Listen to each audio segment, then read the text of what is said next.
Assalamualaikum warahmatullahi wabarakatuh. Perkenalkan, nama saya Gendi Bima Pangestu dengan NPM 24130533127 dari kelas 3D. Kali ini saya akan mengkritisi suatu artikel jurnal berjudul Manajemen Kurikulum dalam Pembelajaran Jarak Jauh pada masa pandemi COVID-19. Alasan saya memilih artikel ini karena artikel ini sangat relevan pada saat masa pandemi COVID-19, dan juga artikel ini membahas bagaimana sekolah-sekolah itu memanajemen pendidikannya serta proses belajar mengajarnya saat masa pandemi COVID-19 yang sebelumnya dari pembelajaran tatap muka ke pembelajaran daring atau pembelajaran jarak jauh. Selain itu, saya juga tertarik dengan bagaimana penulis menuliskan teori manajemen pendidikan dengan praktik nyata yang ada di lapangan. Baik, kali ini saya akan membahas tentang kekuatan artikel. Yang pertama itu teori yang didapat sudah sangat kuat. Di sini artikel ini sudah membahas tentang teori yang sangat kuat karena penulis sudah mengaitkan teori manajemen kurikulum dengan teori manajemen klasik, sehingga penelitian yang didapatkan sudah sangat memuaskan, mulai dari perencanaan, pelaksanaan, kemudian hasil dan evaluasi. Kedua, dari segi metodologi, penelitian ini sudah menggunakan pendekatan kualitatif yang berbasis studi pusaka atau biasa disebut dengan library research.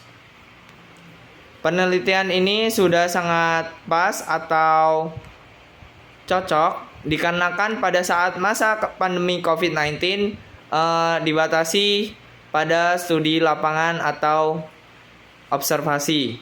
Penulis juga sudah melakukan penelusuran dari ribuan artikel jurnal sebelum pada akhirnya dia memilih 12 jurnal, sehingga data-data yang didapatkan sudah sangat cukup baik.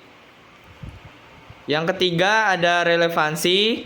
Pada artikel ini mereka sudah sangat bagus karena sudah membahas dengan tantangan di kehidupan nyata. Seperti pada saat masa pandemi COVID-19, tantangan yang didapat adalah baik dari tantangan guru, kemudian teknologi, kemudian siswa, dan lain-lain. Selain dari sisi kekuatan, artikel ini juga memiliki sisi kelemahan. Yang pertama itu karena menggunakan data-data yang bersifat pusaka, sehingga artikel ini hanya bersifat deskriptif, sehingga data-data yang didapat dari sekolah-sekolah itu tidak ada. Kedua, meskipun analisis dari penulis yang sangat kuat, akan tetapi penulis tidak menuliskan bagaimana cara mendapatkan model pembelajaran jarak jauh yang konkret dan cukup kuat.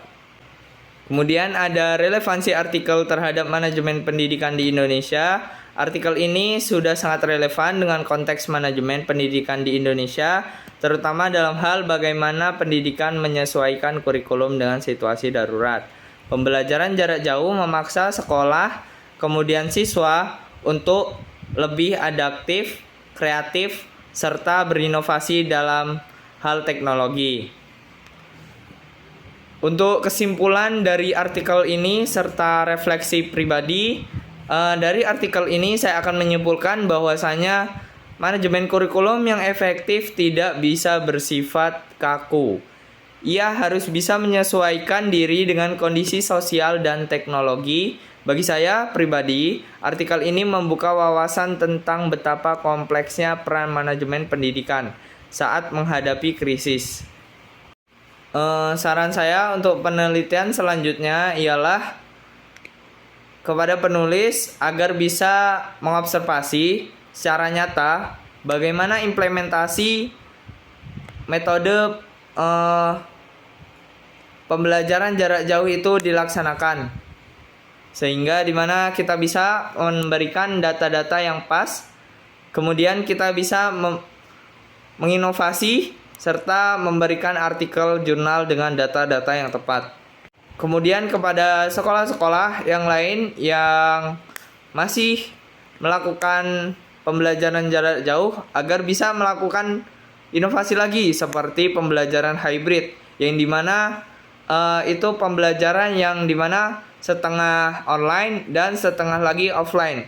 Jadi di sini siswa tidak akan bosan dengan pembelajaran yang hanya online, tetapi juga bisa offline. Mungkin sekian itu dari saya kritik artikel. Saya akhiri. Mohon maaf bila banyak salah kata dan kepada Tuhan saya mohon ampun. Saya akhiri. Wassalamualaikum warahmatullahi wabarakatuh.